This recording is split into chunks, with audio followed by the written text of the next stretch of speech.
Baadhi ya wazee wa kaya Fungo wamepinga uteuzi wa aliyekuwa mbunge wa Matuga Chirau Ali Mwakwere kama msemaji wa jamii ya Mijikenda.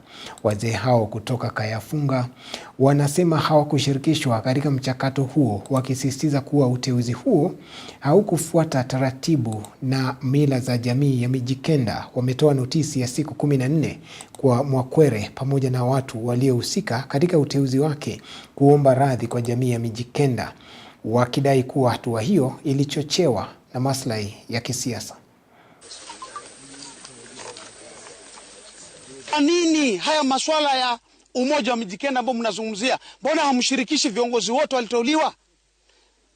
Hapo kuna njama fiche, na tulijua kwamba kuna njama fiche. Si masuala ya umoja wa Mijikenda, ilikuwa ni masuala ya kisiasa.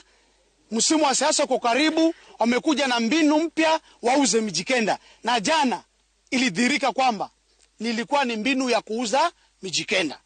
Kwa kusema ukweli, haukuwa katika njia ambayo iko katika mipangilio wa Mijikenda, kwa sababu usemaji wa Mijikenda unaenda kulingana na makaya 9, kwa sababu hakuna kaya linaweza likatoa mtu aweze kulisemea, kwa sababu hizi kaya ziko, kila kaya iko na desturi yake, isipokuwa mila ni moja ya Mijikenda.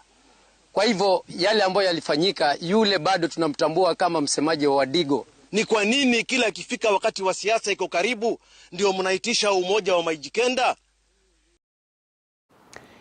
Naye